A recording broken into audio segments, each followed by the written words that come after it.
여러분, 우리가 예수를 믿기 위해서 어떤 조건이 필요합니까? 솔직히 조건이 좀 필요한 것 같습니다. 전하는 자가 필요하고요.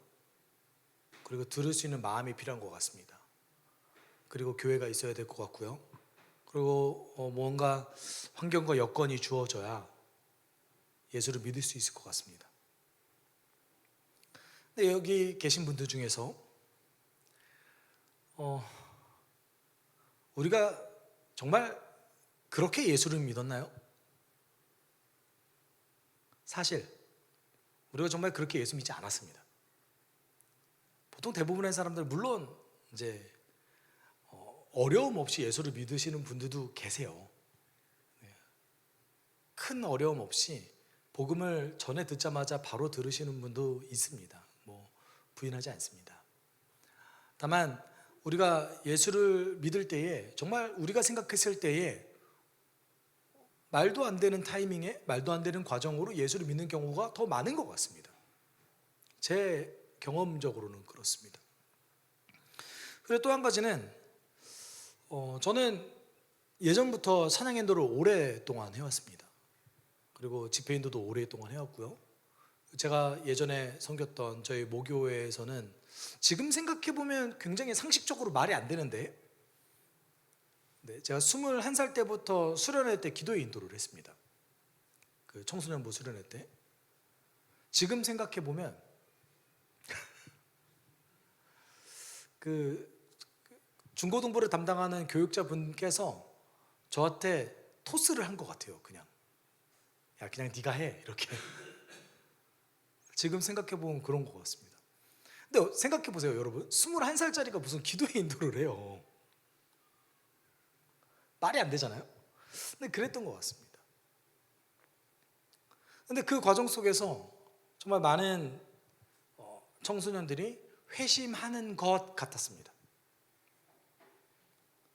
굉장히 크게 눈물을 흘리며 회개를 했고요. 그 순간만큼은 예수님 사랑한다고 고백하고요.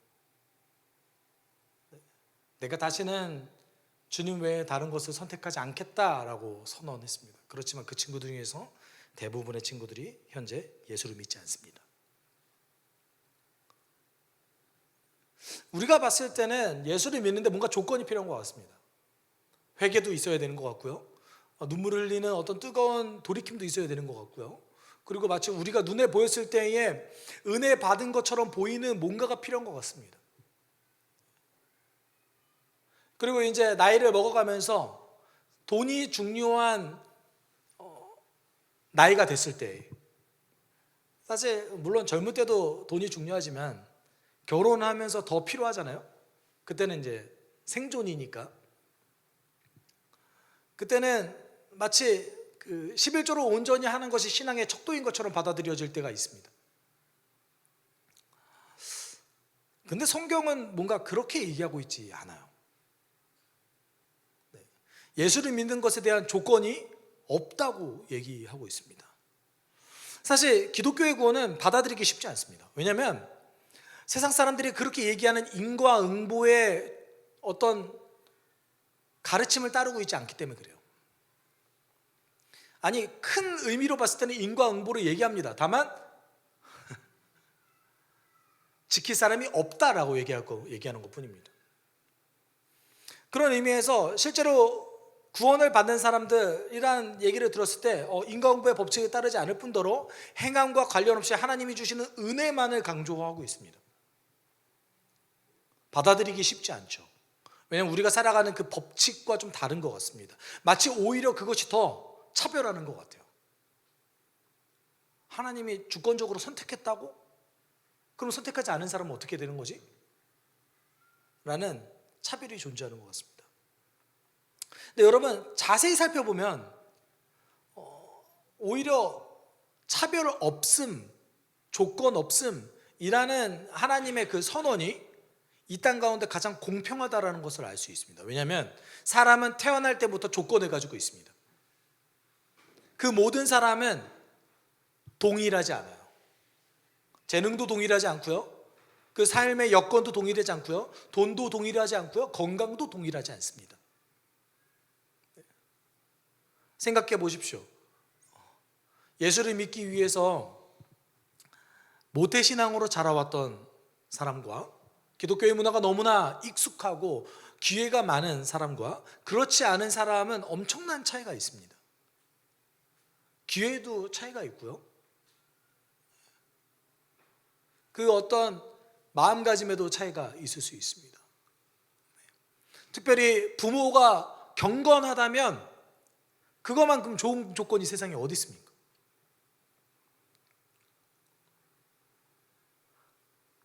놀라운 거는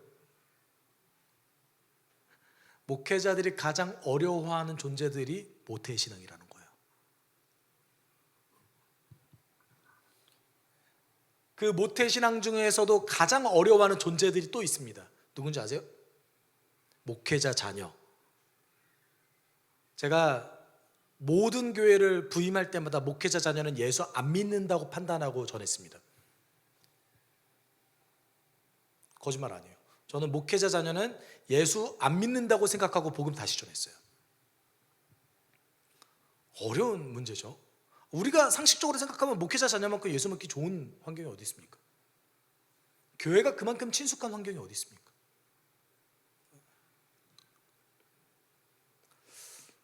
그런데 하나님께서는 조건이 없다, 차별이 없다라고 선언하셨어요. 왜요? 그게 가장 공평하니까요. 그게 가장 공평하니까요. 하나님께서 계획하셨던 그리고 설계하셨던 구원의 법칙은 조건이 없어야 됩니다. 인간의 공로가 절대 개입되어서는 안 됩니다. 오로지 뭐만 남아야 돼요? 하나님이 다 하셨다. 이것만 남아야 돼요. 여러분, 출애굽했던 이스라엘 백성이 있습니다. 모세와 함께 이스라엘 백성들이, 그때는 뭐 이스라엘이라고 표현해지지도 않았죠. 히브리 민족. 이 히브리 민족이 이집트를 탈출해서 가나안 땅으로 갔습니다. 근데 여기에 이스라엘 백성들, 히브리 민족의 공로는 어디 있습니까? 모세의 공로는 또 뭐가 있습니까? 없잖아요. 오로지 하나님께서 모세를 하기 싫다는 사람을 억지로 끌고 와서 히브리 민족을 끌고 온 거 아닙니까? 심지어 하나님은 노동을 시키지 않으셨어요. 그런데 불평하잖아요. 구원의 문제에 있어서는 우리는 조건 없음이 가장 공평하다는 것을 우선 받아들이고 시작해야 됩니다. 그럼에도 불구하고 우리의 신앙생활을 보면 조건이 있는 것처럼 여기는 것이 사실은 한국 교회의 모습으로 나타나기도 합니다. 오늘 본문 속에서는 구원에는 조건이 필요하다라는 생각을 가지고 있는 사람들이 베드로에게 반론을 얘기합니다. 우리는 그 과정을 통해서 우리 안에 있는 혹시 구원의 조건이라고 생각했던 것들이 무엇인가 생각했으면 좋겠습니다. 그런데 여러분 기억하셔야 될 것은 구원의 조건은 없습니다. 그러나 성장의 증표는 있습니다. 구원과 성장은 다른 의미예요. 이걸 좀 기억하셔야 돼요. 그리고 구원의 조건이 없다고 해서 교회가 모든 사람들을 다 허용해야 되냐? 그것도 아닙니다. 교회는 두 종류의 사람을 허용하면 안 돼요. 제가 이런 말 하면 좀 이상할 수도 있지만 사도들이 허용하지 않았던 두 종류의 사람이 있습니다. 뭔 것 같으세요? 여러분 다 아마 인정하실 수 있을 거예요. 첫 번째는 이단 사상을 가르치는 사람을 허용하지 않았습니다. 이건 절대 허용하지 않았어요. 두 번째는 교회를 의도적으로 깨려고 하는 사람들, 의도적으로 악의를 가지고 접근하는 사람들을 절대 허용하지 않았습니다. 그 외에 모든 종류의 사람들은 다 허용했어요. 여러분, 베드로는 성령께서 일하시는 모습을 눈으로 직접 목격했습니다. 베드로는 단 한 번도 유대 민족이 아닌 다른 민족이 성령을 받을 수 있을 것이다, 하나님을 온전히 믿을 수 있을 것이다 라고 판단하고 생각하지 않았습니다. 그런데 하나님께서는, 성령께서는 보여주셨죠.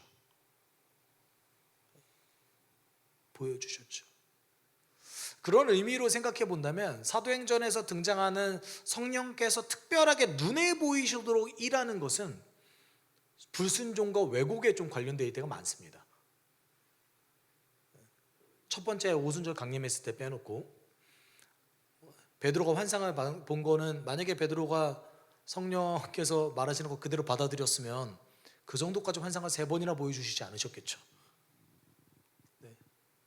바울이 만약에 본인이 이방인을 위한 사도라는 것을 처음부터 인식하고 이방인을 위해서 갔으면 마게도냐 환상을 안 보여주셨을 겁니다.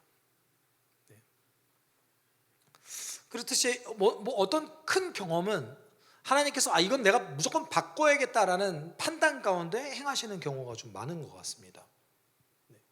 한국교회에서도 아주 큰 영적 부흥이 있었죠. 1907년도에 그때 성령께서 한국교회를 사랑하셔서 한국교회에 아주 놀라운 회개의 역사를 보여주셨습니다. 근데 그게 어디서부터 시작했습니까?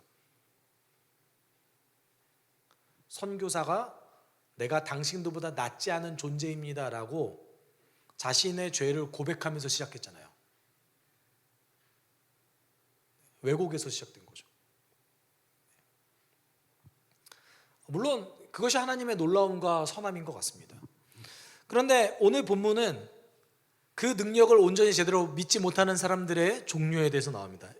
1절에 배경을 얘기하고 있죠.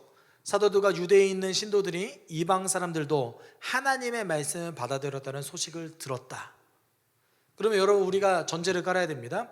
베드로가 예루살렘에 도착하기 전에 이미 소식이 들려온 거죠. 이미 소식이 들려왔어요. 그러니까 베드로가 상당 기간 가이사라에 머물렀던 것 같습니다. 고넬료는 단 며칠이라도 있어 주십시오라고 얘기했는데 베드로는 상당 기간 머물렀던 것 같습니다. 실제로 우리의 성경에는 기록되어 있지 않지만 보통 서방 그러면은 이제 로마 근처에서 발견된 또는 유럽 근처에서 발견된 어떤 사본들을 얘기해요. 성경 사본들. 성경 사본에는 이런 내용이 있습니다. 서방 사본에 그때 베드로는 상당한 시간을 지나서 예루살렘으로 가기를 희망했다. 그래서 베드로는 형제들을 불러 그들을 세운 후 출발했다. 예루살렘으로 가는 길에 베드로는 여러 지역에서 복음을 전하고 가르쳤다. 그래서 이제 서방 사본 가운데 이런 내용이 있습니다. 그런데 상당히 이랬을 확률이 굉장히 높습니다. 베드로가 가이사라에 생각보다 오랜 기간 머물렀던 것 같습니다. 그래서 가이사라에 머물러 있는 동안에 소문이 먼저 도착한 거죠. 근데 그 소문이 먼저 예루살렘에 도착했을 때에 긍정적이보다는 부정적인 소문이 많이 퍼졌던 것 같아요. 이유는 2, 3절에 얘기하고 있죠. 우리 좀 같이 읽어볼까요? 그래서 베드로가 예루살렘에 올랐을 때 할례를 받은 사람들이 당신은 할례를 받지 않은 사람들의 집에 들어가서 그들과 함께 음식을 먹은 사람이요 하고 그를 나무랐다. 여러분 2절, 3절을 우리가 주의 깊게 좀 본다면 조금 이상한 표현이 하나 등장합니다. 지금 예루살렘 교회에서 일이에요. 그럼 예루살렘 교회에 모여 있는 사람들은 여성을 빼놓고 모든 남성은 다 할례 받았습니다. 근데 어떤 표현이 등장해요? 할례를 받은 사람들이라는 표현이 등장해요. 네. 이상하잖아요. 여기 다 할례 받은 사람들인데 할례를 받은 사람이라는 표현이 등장한다는 거예요. 근데 이제 그것은 단지 이제 정확하게 직역하면 할례를 받은 사람이라기보다는 할례의 사람들이라는 표현입니다. 그러니까 할례를 받은 사람이 아니라 할례의 사람들이라는 표현을 쓴 거예요. 근데 이게 어떤 종류의 사람들을 얘기한다면 그 히브리 계열 기독교인들 중에서 더 율법을 엄격하게 준수하는 사람의 종류예요. 율법을 굉장히 엄격하게 지키려고 하는 사람들을 이렇게 표현한 거죠. 그러면 여러분 잘 생각해 보세요. 12사도들은 이 율법을 엄격하게 지키는 사람들이었을까요? 아니었을까요? 엄격하게 지켰을 거예요. 여러분 우리 복음서에 보면 베드로가 율법을 엄격하게 안 지키잖아요. 그렇죠? 엄격하게 안 지켜요. 근데 성령을 받은 다음에는 엄격하게 지킨 것 같아요. 왜냐하면 잘 생각해 보시면 그거밖에 하나님을 따를 만한 게 없어요. 본인이 생각하기에 삶 가운데에서 가지고 있는 성경이 구약 성경이니까요. 이거 열심히 지켜야겠다라고 생각했을 겁니다. 12사도들은 자연스럽게 굉장히 율법을 엄격하게 지켰을 겁니다. 그리고 그 히브리인들이 더 많이 모여있는 이 예루살렘 교회에서는 율법을 엄격하게 지킨 사람들이 자연스럽게 지도자가 됐을 겁니다. 그럼 여기서 할례의 사람들이라는 표현은 여기 모여있는 사람들 대부분 어떤 사람들이라는 거예요? 할례의 사람들이 교회 지도자들이었다는 거예요. 우리로 봐도 당연한 겁니다. 그렇지 않으세요? 여러분 교회 지도자 뽑을 때 어떤 분 뽑으세요? 근데 이왕이면 교회에 훨씬 더 잘하는 분들 뽑지 않겠어요? 그렇죠? 마음대로 사시는 분을 뽑지는 않으시잖아요. 만약에 설령 내가 마음대로 산다 할지라도 그렇지 않으세요? 여러분도 설령 내가 마음대로 살다 할지라도 목회자는 안 그랬으면 좋겠잖아요. 그렇죠? 네. 어떤 분들은 목회자는 가난했으면 하는 바람을 가지신 분들도 계시더라고요. 네.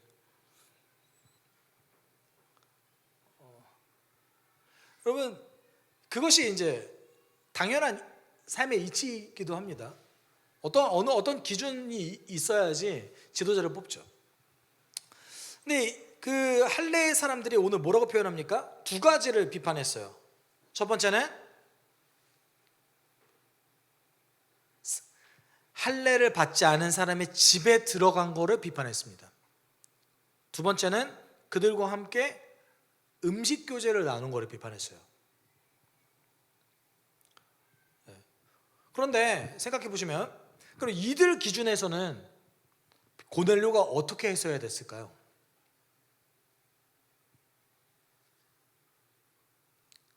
안 들어갔어야 됐잖아요. 그렇죠? 그 집에. 여러분 잘 생각해 보세요. 여러분 유대인들 입장에서 야 복음 전하러 그 집까지 들어가야 돼? 라고 생각할 수 있을 것 같아요? 아닌 것 같아요? 그렇죠? 아니 고넬료 보고 나오라고 하면 되잖아.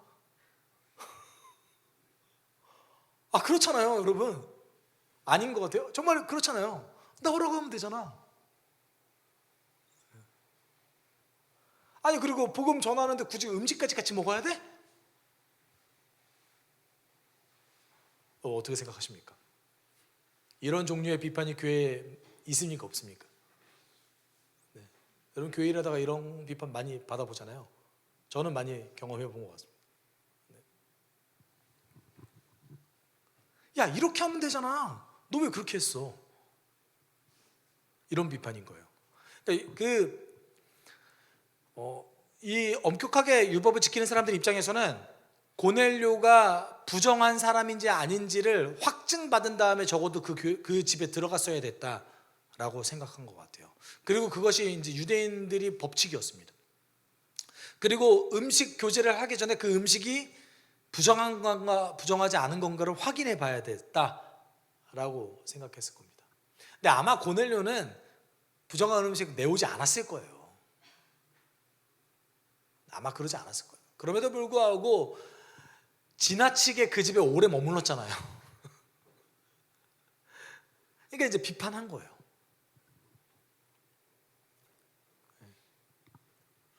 그때 이제 베드로가 반박하기 시작한 것이죠. 여러분 이 사람들은 이방 민족이 절대 하나님을 온전히 믿을 수 없다고 여겼습니다. 왜냐하면 하나님에 대해서 무지했습니다.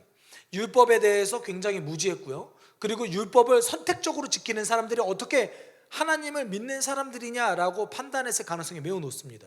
그리고 또 한 가지는 예수를 믿는다고 얘기하지만 예수를 믿고 있음에도 불구하고 율법을 선택적으로 지키고 있어요. 그렇죠? 아직 할례 안 받았잖아요.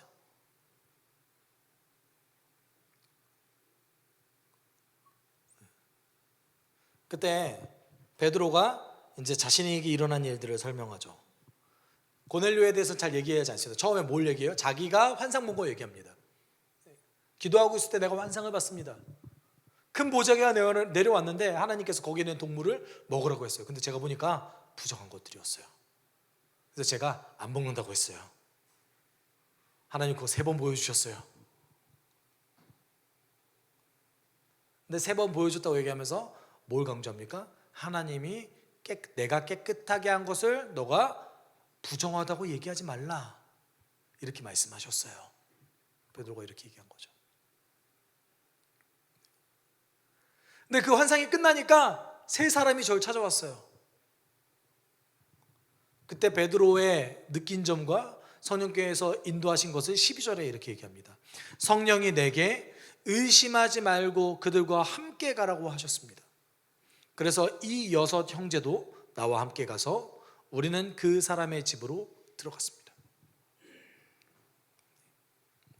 성령님이 직접 말씀하셨대요. 의심하지 말고 염려하지 말고 함께 가라. 심지어 저와 함께 6명의 형제도 같이 갔습니다.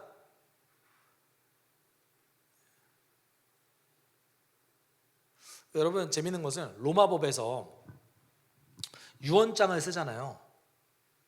유언장을 쓰면 봉인을 할 거 아닙니까? 그 봉인을 할 때 우리로 따지면은 그 검증을 마쳤다, 공증을 마쳤다, 변호사라든지 이런 변리사라든지 공증을 마쳤다라는 어떤 확정 표시를 그 인을 봉인하면서 찍어요. 몇 개 찍으면 그 확정 표시일까요? 한번 찍어 보실래요? 요한계시록에 나옵니다. 7개 찍으면 돼요. 그러면은 잘 보세요. 성령이 내리셨다는 것을 지금 눈으로 직접 목격한 증이 몇 명이에요?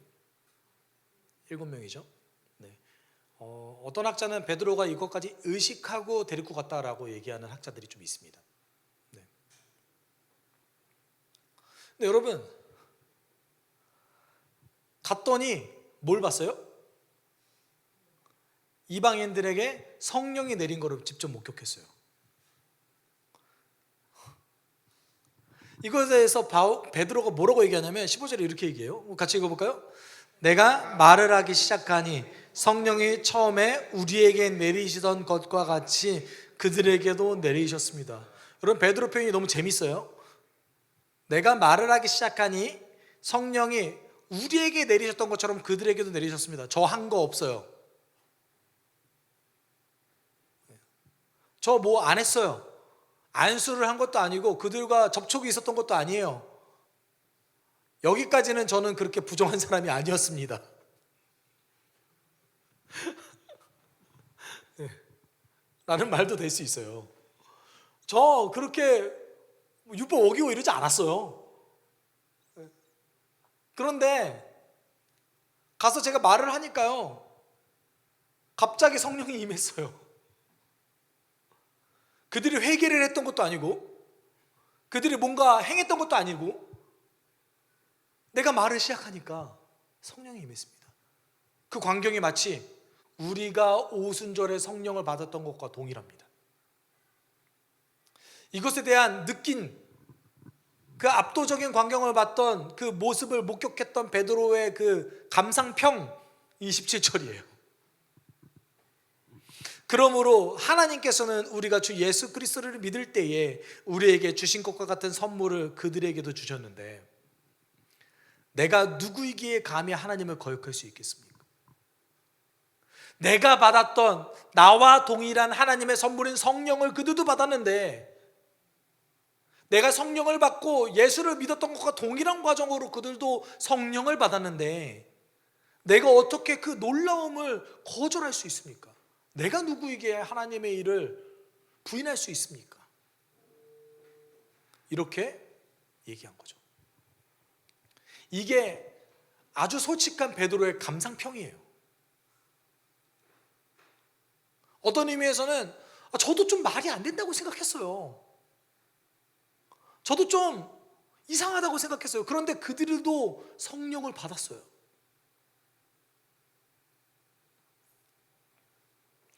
근데 이런 베드로의 말을 들었을 때에 교회에 놀라운 일이 벌어집니다. 여러분, 우리가 사실 우리의 현실에서 잘 못 보던 일이 벌어져요. 왜 못 보던 일인지 제가 설명해 드릴게요. 18절 같이 읽어볼까요? 이 말을 듣고 그들은 잠잠하였다. 그들은 하나님께 영광을 돌리고 이제 하나님께서는 이방 사람들에게도 회개하여 생명에 이르는 길을 열어주셨다 하고 말하였다. 아멘. 저는 교회에서 어떤 다툼이 있거나 비판이 있을 때 이렇게 바로 수용하는 경우를 거의 본 적이 없습니다. 그렇지 않으세요? 그렇죠? 아무리 상대방이 옳은 말을 한다 할지라도 나중에는 옳은 말 때문에 기분 나빠요. 아니 왜 나한테 그런 식으로 얘기해? 그래, 너 옳은 말 하는 거 알았어. 그러면 나한테 먼저 좀 얘기를 해주던가. 자기가 뭔데요? 여러분, 근데 오늘 예루살렘 교회에서는 어떤 일이 벌어져요? 우리 같았으면, 야, 그런 중요한 일 결정할 것 같았으면 나랑 먼저 얘기해서 뭐 식사도 하면서 얘기를 좀 해주던가, 아니 편지라도 좀 보내줬어야지, 이런 말이에요. 여러분, 저 교회 일할 때 이런 식으로 일하는 게 당연하다고 생각했어요. 근데 오늘 초대교회 사람들 뭐라고 그랬어요? 그렇게 안 했어요. 그리고 어떻게 했어요? 바로 하나님께 영광 돌렸어요.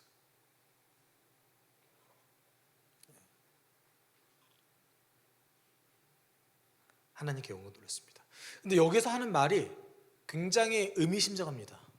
어떤 말이에요? 우리가 이제 새 번역에서는 그 뉘앙스가 잘 살려지지 않는데, 이제 하나님께서는 이방 사람들에게도 회개하여 생명에 이르는 길을 열어주셨습니다 라는 번역이 굉장히 많이 의역한 겁니다. 많이 의역한 거예요. 원래 정확하게 표현하면 하나님께서 이방인들에게 생명으로 인도하는 회개를 주셨습니다.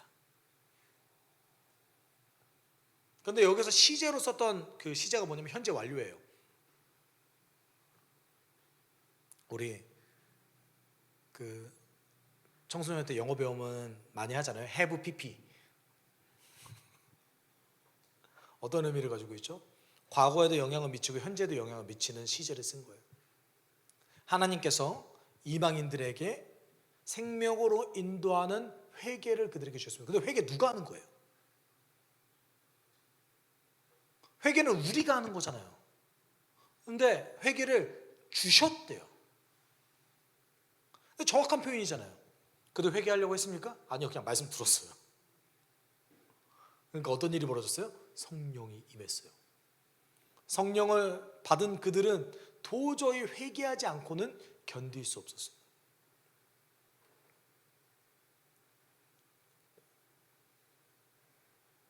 여러분, 성경은요, 예수를 믿는 자들에 대해서 두 가지 종류를 다 얘기하고 있는 것 같습니다. 강권적으로 하나님의 은혜를 받아서 예수를 믿는 자들에 대해서 얘기합니다. 여러분, 우리가 살다 보면 그런 사람들이 있잖아요. 네. 특별히 대부분 그런 분들이 굉장히 교회에 대해서 악감정을 가지고 계신 분들이 그렇게 하나님이 강권적으로 변화시키는 경우를 많이 보는 것 같습니다. 또 동시에 어떤 분들은 아주 진실하게 하나님께 나아가고 결단해서 회심에 이르는 분들을 보게 됩니다. 이런 분들은 또 오랜 기간 동안 진리를 탐구하고 오랜 기간 동안 예수를 믿을지 안 믿을지에 대해서 굉장히 깊이 고민하고, 이제 믿어지는구나 라고 받아들이는 분들이 계십니다. 그런데 중요한 것은 그들 모두 다 조건은 없었다는 거예요. 예수를 믿을 조건은 있을 수 없습니다.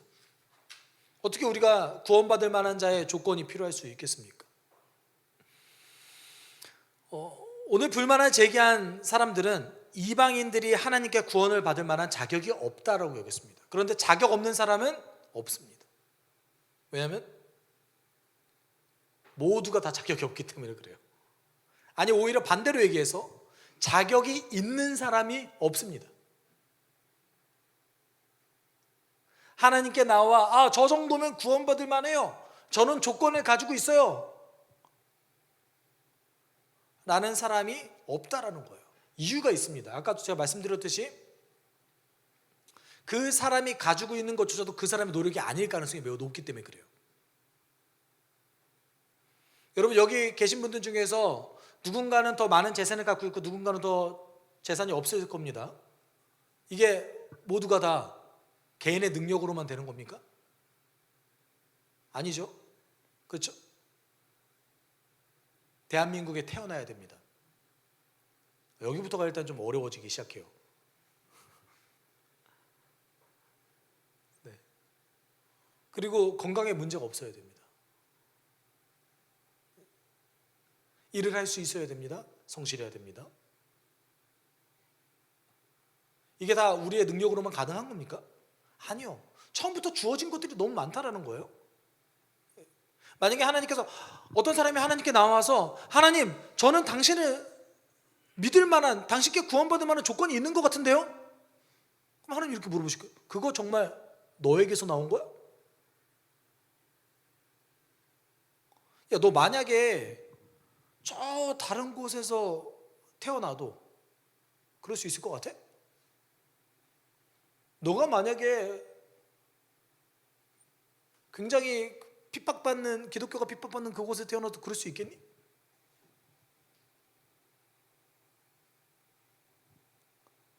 여러분, 자격 있는 사람이 없습니다. 하나님은 자격 있는 사람에 대해서 얘기하고 있지 않습니다. 여기 계신 모든 분들은요, 성경은 우리 보고 다 죄인이라고 얘기해요. 근데 여기 계신 모든 분들 가운데 사실 우리가 그렇게 큰 죄를 짓고 살지 않잖아요. 뭐 엄청나게 하나님께서 야, 이 죄인이야 라고 얘기할 정도의 엄청난 잘못을 하고 살지 않잖아요. 그렇죠? 그냥 짜잘짜잘하게 우리가 고백하는 죄들이 대부분 이제 청소년기에는 거짓말한 거, 그렇죠?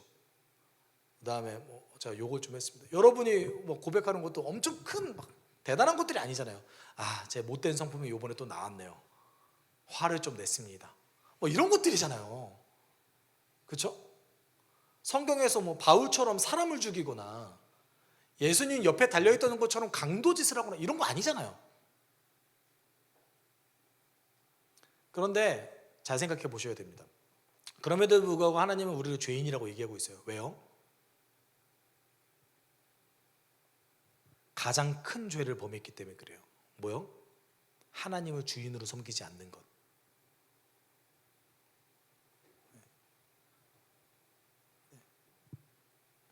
여러분, 로마서 3장 10절에서 12절에서 이렇게 얘기합니다. 성경에 이렇게 기록되어져 있습니다. 의인은 없다, 한 사람도 없다. 깨닫는 사람도 없고 하나님을 찾는 사람도 없다. 모두 곁길로 빠져서 쓸모없게 되었다. 선한 일을 하는 사람은 없다, 한 사람도 없다. 왜요? 하나님을 주인으로 섬길 수 있는 자가 아무도 없다라고 얘기하고 있기 때문에 그렇습니다.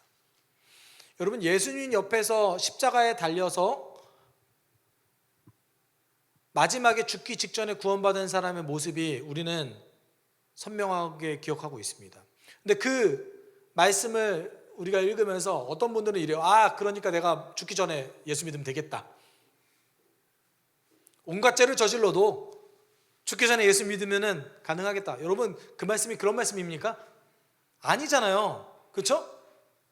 이런 극악한 죄인이라도 조건 없이 하나님께서는 우리를 사랑하신다. 그도 우리를 구원시킨다. 그도 우리처럼 구원받을 수 있다라는 거잖아요. 근데 여러분, 제가 경험한 한국 교회에서는 그렇게 여기지 않는 것 같다는 생각이 좀 듭니다. 어떤 특정 계층에 대해서는 마치 구원이 없는 것처럼 여기기도 합니다. 저는 대표적인 게 이제 동성애라고 생각해요. 이렇게 얘기하면 누군가 공격할 수도 있겠지만 진리가 그렇게 얘기하는 걸요. 야, 그거를 고치면 너가 구원받을까? 세상에 이런 게 어디 있어요?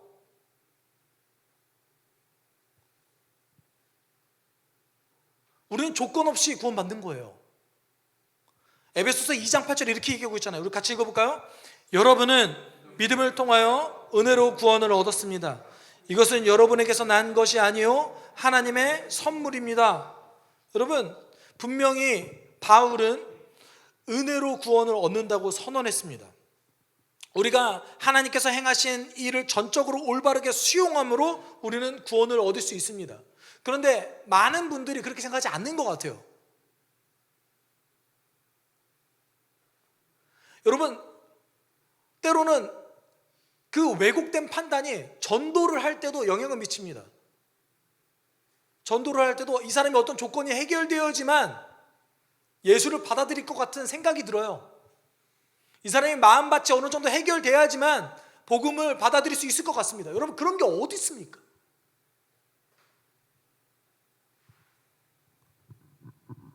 성경은 그렇게 얘기하고 있지 않다라는 거예요. 물론 그리스도인으로서의 성장은 다른 의미를 가지고 있습니다. 왜냐하면 성장에서 가장 중요한 건 열매니까요. 그렇지만 적어도 예수 그리스도의 그 행하심을 받아들이는 것, 십자가와 부활을 받아들이는 것 그 자체는 조건이 없습니다. 모든 자에게 임하는 하나님의 구원입니다.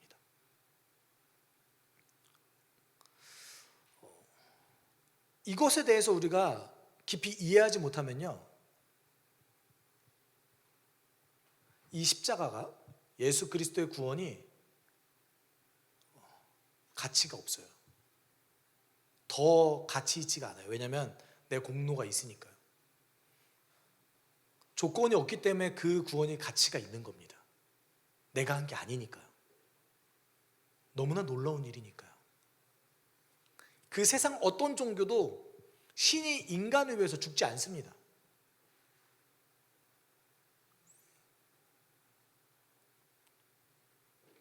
그럼 우리가 함께 좀 기도했으면 좋겠어요. 그러면 조건 없는 사랑에 대해서 우리가 온전히 인식할 때, 인정하고 받아들일 때 우리는 이 십자가의 놀라운 아주 풍성한 가치를 더 인정하게 됩니다.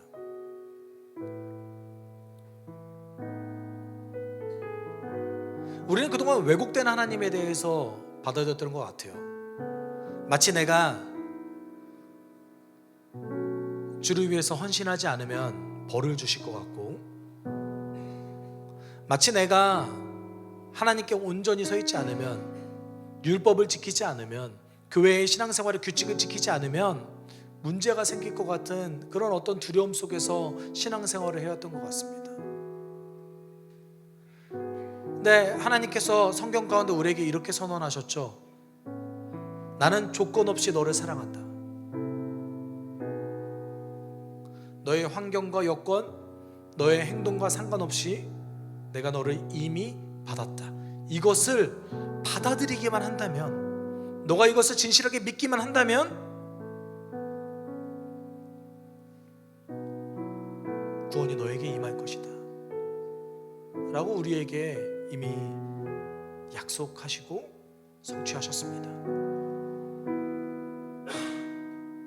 여러분, 이것이 우리 삶에 주어질 수 있는 하나님께서 우리에게 주시는 최고의 복일 줄 저는 믿습니다. 우리 함께 기도할 때, 하나님, 내가 헛된 것 더 꿈꾸기보다 이미 하나님께 가장 큰 복을 받았다라는 것을 인정하고 기뻐할 수 있게 주님 도와주십시오. 내 삶 가운데 앞으로 받을 수 있는 재물, 관계의 축복, 인생의 성공에 대한 축복, 평안에 대한 축복, 그 모든 것을 더 뛰어넘는 가장 최고의 선물인 구원을 선물로 받았다는 것을 내가 인정하고 기뻐할 수 있게 주님 도와주십시오. 내가 이것만 있다면 어떤 환경 가운데 있어도 감사하고 기뻐할 수 있다라는 그런 마음을 좀 주십시오.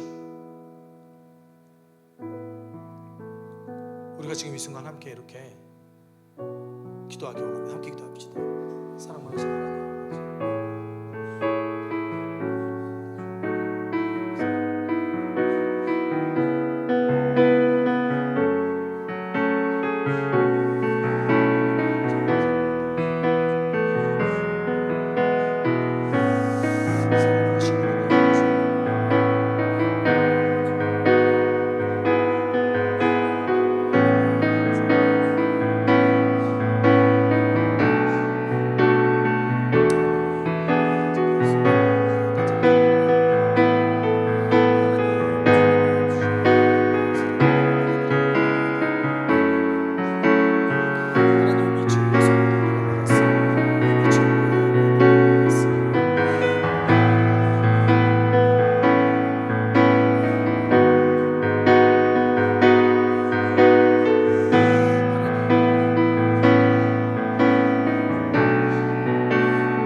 사랑이 많으신 하나님 아버지, 조건 없이 우리를 사랑하셔서 그 놀라운 구원의 선물을 주심에 감사를 드립니다. 하나님, 우리가 한 일이 없기에 그 놀라운 당신의 그 사랑과 구원을 감격하며 더 소중히 여기고 기뻐할 수 있습니다. 주님, 이미 우리가 당신께서 주시는 최고의 선물과 복을 받았음을 인정하고 기뻐하며 한 주를 살아갈 수 있게 주님 도와주십시오. 이 깨진 세상이 우리를 굉장히 힘들게 하고 어렵게 합니다. 때로는 말도 안 되는 요구를 하고 깊은 스트레스를 주기도 합니다. 그렇지만 나의 모든 문제를 이미 해결해 주시는 당신의 그 능력을 우리는 믿습니다. 하나님, 깨진 세상에도 주님 의지해서 평안하게 하여 주십시오. 삶에 어려움이 있다 하더라도 당신 의지할 수 있게 주님 도와주십시오. 모든 것 감사하며 예수님의 이름으로 기도드립니다. 아멘. 주 예수 그리스도의 은혜와 하나님의 사랑과 성령의 교통하심이 조건 없는 하나님의 사랑을 한 주간 풍성히 누리길 소망하는 숲속교회 성도들 가운데 함께 있을지어다. 아멘.